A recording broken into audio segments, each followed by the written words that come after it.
joys and sorrows before singing Draw the Circle Wide. So those are the changes to the order of service. And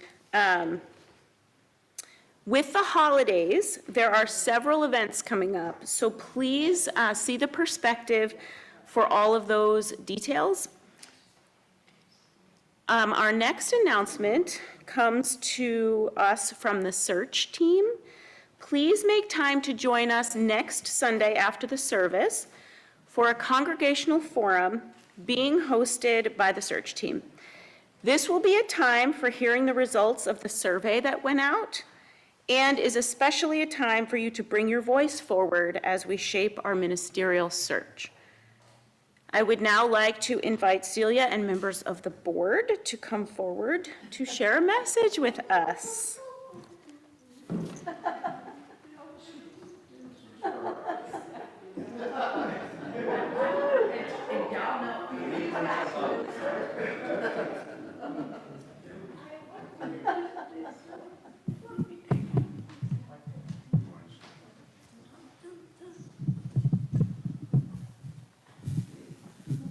Why, is it on? Okay. Why, you ask, are we up here with red aprons on? Why? Why? Well, yes, what? Because December 24th, we are going to have a pancake breakfast, and we are going to present it to you all. And we've invited Sai Baba to come as well. And if you have friends visiting, 9:30 to 11, we will have gluten-free waffles, sweet potato pancakes. Sweet potato pancakes, and then regular potato pancakes, and then also syrup from Vermont will be coming down. So please, we want to entertain everyone. And come watch me give her the Aunt Jemima treatment. I believe there's a carols thing that's going to follow it also? Yes. Yeah, we're going to sing carols. Yes, we will be singing carols also. Thank you very much. Did people on Zoom hear that? Yeah. We'll be singing carols also and having a brief service. Christmas Eve morning, 9:30 to 11. Yes, and also candlelight at night, yeah. Yes, it's still the Christmas Eve. Oh, there's still Christmas Eve candlelight service. So we figured we were not going to have 3 full services in one day. Let's So you have got to one come in up the here, you morning. got to talk here. Come up here so they can hear you. The original thought, I believe, is that do we really need to have 2 full services on that day, being that we always have the Christmas Eve. So that's the service, and in the morning we're going to, get sticky and have fun and sing some carols. We hope as many of you as can possibly can come. And yeah, you can take pictures of me when You could think of it as we get what we deserve us. And with that note, I think our announcements have ended. Have ended, okay.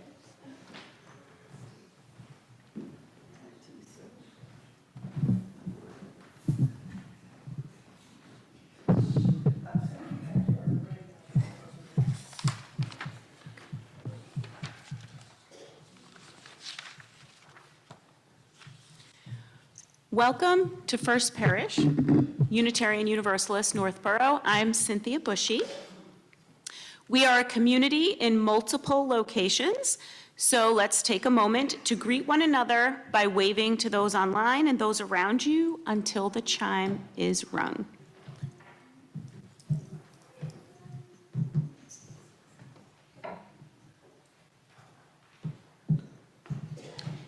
We ring our chime to call us into this sacred time of worship, followed by a musical prelude.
Good morning.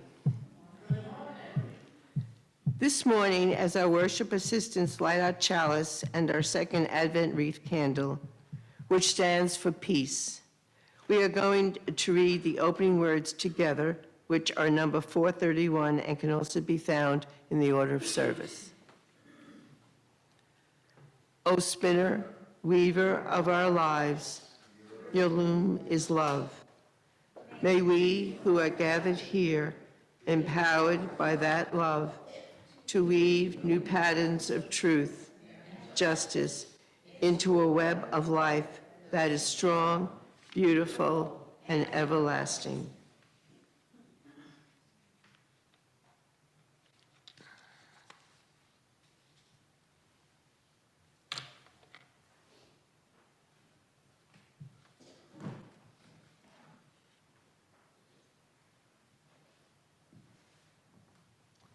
Please stand as you are willing and able to sing our opening hymn, number 123, Spirit of Life.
For our reading this morning, it is from Rising Strong, The Reckoning, the Rumble, and the Revolution by Brené Brown. In this reading, social scientist Brené Brown shares her definition of spirituality that she based on decades of research collecting individual stories of being brave, falling, and getting back up. And Dick Zakowski will do our reading.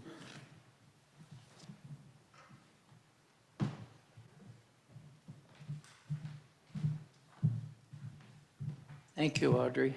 Good morning. It's interesting that, it seems important to me that you should realize that the statements that I'm going to read are based on an awful lot of research that she has done. She's an academic, and this is not just her theorizing, I guess we'd say. Okay, sorry. And this is the final section of recommendations called Rising Strong is a Spiritual Practice. Getting back on our feet does not require religion, theology, or doctrine. However, without exception, the concept of spirituality emerged from the data as a critical component of resilience and overcoming struggle. I crafted this definition of spirituality based on the data I've collected over the past decade.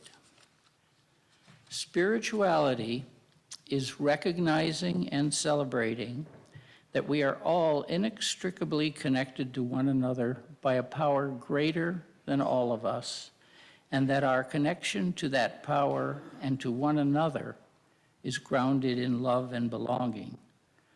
Practicing spirituality brings a sense of perspective, meaning, and purpose to our lives. Some of us call that power greater than ourselves God. Some do not. Some people celebrate their spirituality in churches, synagogues, mosques, or other houses of worship, while others find divinity in solitude, through meditation, or in nature. For example, I come from a long line of folks who believe that fishing is church. And one of my closest friends believes that scuba diving is the holiest of experiences. As it turns out, our expressions of spirituality are as diverse as we are.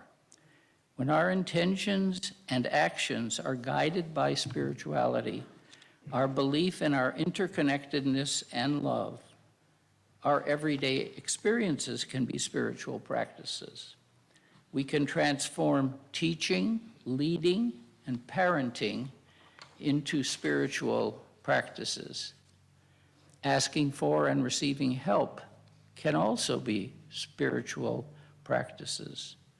Storytelling and creating can be spiritual practices because they cultivate awareness. While these activities can be spiritual practices, it appears that rising strong after falling must be a spiritual practice. Rising demands the foundational beliefs of connection and requires wrestling with perspective, meaning, and purpose. I recently came across this quote on Liz Gilbert's Instagram feed, and I think this sums up perfectly. I think it sums this up perfectly. Grace will take you places hustling can't.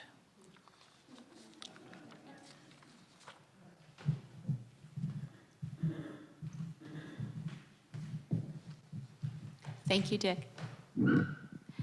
The half plate, we will now take our offering. The half plate for the month of December will be going to the Montpelier Unitarian Church in Vermont, who is rebuilding after the flooding this summer.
We're now moving into the section of our order of service that called deepening. And I'm going to share a story with you that will help as we move into our small groups. The story is named The Wandering Teacher. Once upon a time, there was a teacher who was known far and wide as one who had mastered all the great disciplines of a spiritual seeker. She wandered the country, and whenever people heard she was near, they traveled to seek her wisdom and her guidance. Great teacher, one would say, I wish to get closer to God. By what path do you travel now?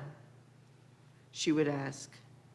I study the scriptures, diligently applying myself day and night to unlocking their mysteries. Might come the reply, then you should put down your books and walk in the woods, thinking nothing but listening deeply. Another would say, I do good to every person I meet, doing all that I can to serve their needs. Then for a time, the teacher would reply, consider yourself well met and strive to serve your own needs as you have so well served others. One day, the teacher noticed someone in the back of the crowd, someone not pushing his way to her as most of the others did. She went to him. What is it I can do for you? She asked. I do not know, he replied. I feel in need of something, but I do not believe in God and have nothing you could call a practice. When do you feel most alive? The teacher asked. When I'm playing with my children, the man said, without a hesitation. Then play with your children, said the teacher, and you will find what you seek.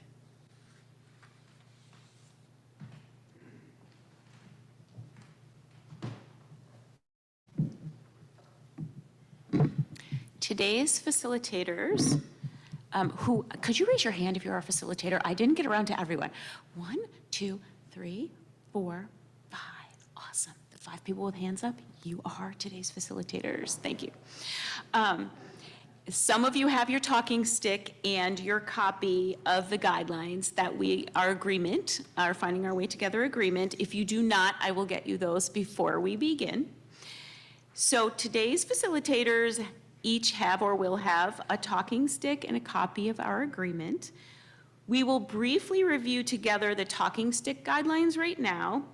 And when you get into your small groups, facilitators, please review the bulleted points, share those bulleted points out loud in your group before you get started.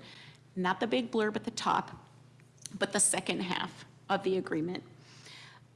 So our talking sticks are an important part of how we are together in our small groups. Each person has a time with the talking stick, and only the person with the stick may speak. We will begin to, bless you. That's okay. We will begin today with the person to the left of the facilitator. We'll go first, and the facilitator will go at the end. When you're handed the stick, please introduce yourself by name and share briefly. If you are not ready to share, or if you choose not to share, you are welcome to pass the stick to the person on your left. When you're done sharing, please pass the stick to the person on your left. So clockwise direction. Say thank you when each person is done sharing. And when you are not sharing, your job is to actively listen to the speaker. You are not to respond or ask any questions during this sharing time. The purpose is to connect with each other and to remain open to the ideas that are being shared. We are not trying to come to consensus or solve any problems. The whole purpose is to hear and be heard. Once the talking stick gets back around to the facilitator, and they have had their initial sharing, it will be time for response time. The talking stick always goes through the facilitator during response time. If you would like the talking stick, raise your hand and the facilitator will pass you the talking stick. When you are done, you will hand the stick back to the facilitator. The facilitator will then hand the talking stick to the next person who would like to respond. On Zoom, you can use the raise hand function. Response time can be used in a number of ways. You may use it to ask a clarifying question, elevate an idea that you heard, share what resonated with you, affirm or appreciate another person, notice something that came up for you, or share any surprises. If you are responding to what someone has shared, briefly state what was said, and remember, please remember, this is not a time for additional personal sharing. Also, this is not a time for arguing, which we like to do, debate, which we're really good at, or expressing disagreement. Rather, it is a time to notice and hold up diversity. Here are some additional things to know. So we asked you to reflect on a few questions in preparation for today. I'm going to read those questions. We have some people joining us today who have not been at our Finding Our Way Together services in the past. My apologies that I do not have copies of the questions with me. I have one copy that I can kind of share around. Oh, you have them? Thank you, Karen. So between us, maybe we can get you copies if you need them. Yay, we have a few. So these were the questions, they also went out in the perspective, that we asked you to reflect on in preparation for today. How would you describe your current spirituality? Do you have specific spiritual practices that guide you through your life? If so, what are they? What are the reasons you consider them to be spiritual practices and not something else? If not, are there spiritual practices you have considered engaging in but have not begun to practice? Then we asked, if you've identified spiritual practices, notice yourself engaging in them between now and today. So you can't do that today, but if you had, we'd asked you to think about it. Reflect on what you notice about yourself and your connection to yourself, the world, and a greater spirit as you engage in these practices. And if you realize you do not have practices, notice how that realization sits with you and reflect on the thoughts and feelings that come up for you. These are more questions than we have time to share. Therefore, each of you will need to choose which you feel is most important to you. The idea is to share what resonated with you from the questions that were asked. So you don't need to remember all of those questions. Hold on to the one that speaks most to you.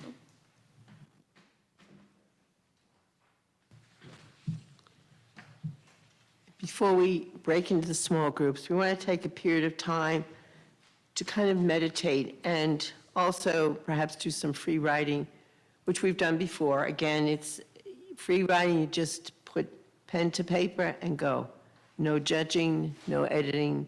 They'll say, oh, that grammar's not right, which just right. We're going to take about 5 minutes now for everyone to read over what they wrote in their journals, if you had the opportunity to, and decide on what they would most like to share. If you're just joining us today and have not yet had the opportunity to reflect on the questions, you may use the quiet time to gather thoughts around the topics presented in the questions. You may also use the time to reflect on today's reading, both from The Wanderer, which was the story about the teacher, or from Rising Strong. And the way these readings relate to the journal questions we asked you to prepare today. And then after this time, we will once again then break into the small groups.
We now like to enter into the time of our joys and sorrows.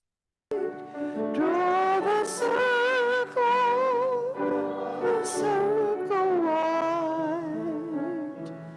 Heart stands alone and side by side. Draw the circle, draw the circle wide.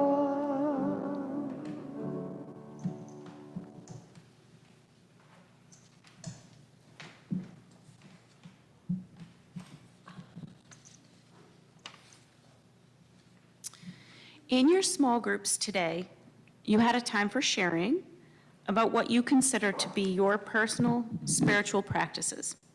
We also heard from Brene Brown from her years of research, and in the story The Wanderer from the Tapestry of Faith curriculum, that spiritual practices can be anything that brings purpose and meaning to our lives and that connects us to each other and to a spirit or force greater than ourselves.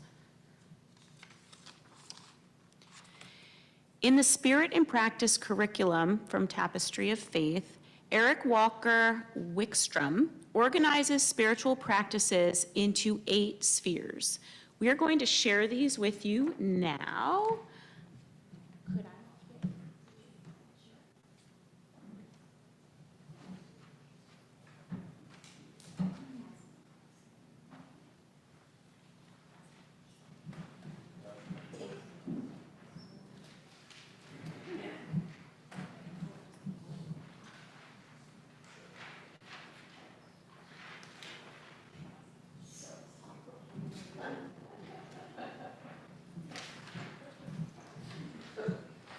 As these are coming around, you'll see it's 2 sides. There are circles on one side, and then a whole lot of text on the other.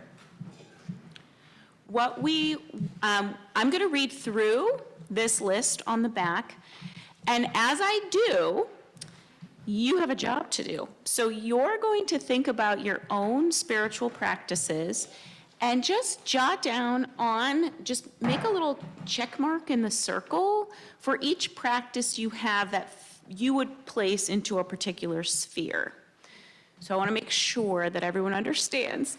I'm going to read through the spheres, how they're defined by Eric Wickstrom, and we're asking you to take a pen or pencil. We have pens if somebody needs one that we can bring around. Does anyone need a pen? Couple. Andrew, could you come give a pen to anyone who needs one? Yeah. And on Zoom, if you want to draw yourself 8 circles and you can put the topics as I read them into, it's up there so you can see it. But you can keep track in Zoom in a list for yourself of each of these. So who wants to tell me back the instructions so I know everyone's doing the same thing? Anne? I think I have that you are going to describe the 8 spheres of spiritual growth, and we are going to check off the ones that we practice. Yes, and you might have multiple check marks in each circle. So for each of your spiritual practices, we want you to characterize which sphere you would place it into. Okay, let's give it a try. So personal spiritual practices. These are practices done alone, thank you, Andrew, and perhaps daily, such as meditation, dream work, journaling, prayer, and so on. They're what most people think of when they hear the words spiritual practice. Communal worship practices.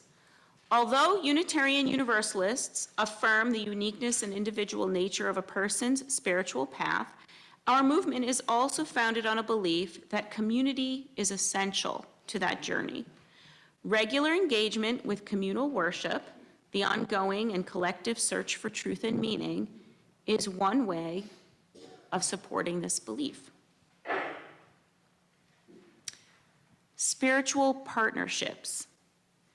Spiritual development is hard work, and most faith traditions affirm the usefulness of companions on the journey. A spiritual partnership can take the form of participation in a small group, a one-on-one relationship with another congregant, spiritual guidance with a minister, or one's own personal therapy. What matters most is the intentional relationship with another person and a mutual commitment to the journey. Mind practices. Could a program of spiritual development be Unitarian Universalist without an intellectual component? This is a role of adult religious education: book studies, film discussions, lectures, adult forums, scripture studies, courses in UU history, and other RE offerings are all ways to fulfill this dimension of a rich, integrated program. Body practices. We know that mind, body, and soul are interconnected. Doesn't it make sense then that a well-rounded spiritual practice includes some kind of physical practice? It might be running, sitting, gardening, Tai Chi, massage, or virtually anything else that keeps us in touch with the miracle of our physical selves. Yeah. Maybe body practices you have to relieve your anxiety, Andrew. Great. Soul practices. These are the practices that exercise our creative selves: drawing, painting, sculpting, music, poetry, and other creative endeavors. It has been said that the biblical expression that humans are made in the image of God means that we are made to be creative. Life practices. Religious traditions from around the world agree that we eventually need to take what we do in private and in our congregations and bring it out into the rest of our lives, in our relationships with our family members, in our workplaces, in our interactions with strangers.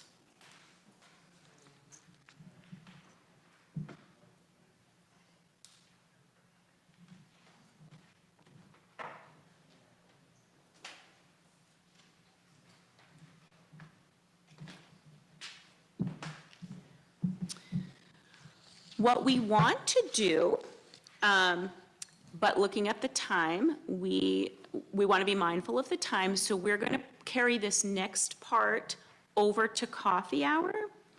What Audrey and I have done is created the spheres of spiritual growth on chart paper. And what we invite you to do, we were going to ask you to come up and add your check marks onto our collective spiritual growth chart that you've been collecting as we went through it together. We're going to ask you to take some time at coffee hour and just add your check marks. Alan? Oh, I'm sorry. Justice practices.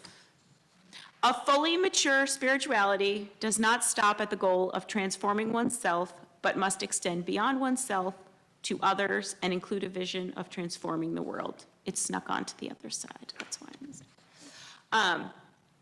So if you make sure you've got your practices checked off, and then we can get a picture of our congregation and how we practice our spirituality, that would be wonderful for you to share that with us as you're comfortable. Jean? One?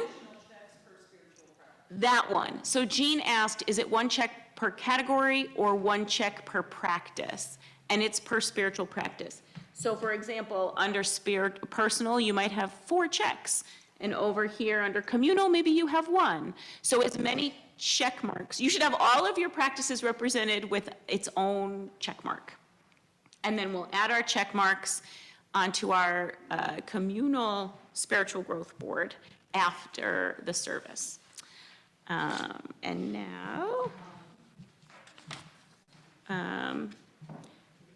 Before we close, I just wanted to say our next Finding Our Way Together service is on January 28th, so we have some time. Audrey and I will post journal questions for reflection during the first week of January, after the holiday rush has passed, and we can all turn our attention back to finding some quiet reflection time. So keep your eyes on the perspective for many reasons, but be looking for the next set of questions to come out in early January.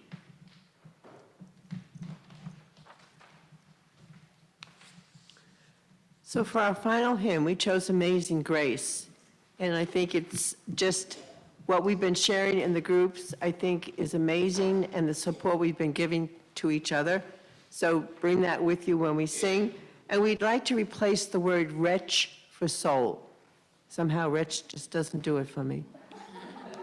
And they do suggest that in the hymnal. So, so if you are able to stand, and it's number 205. Amazing Grace.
So we would like to read the final blessing, a benediction together, so as we send each other forth. And did you have that on the order of service? What we call a beginning is often the end, and to make an end is to make a beginning. The end is where we start from.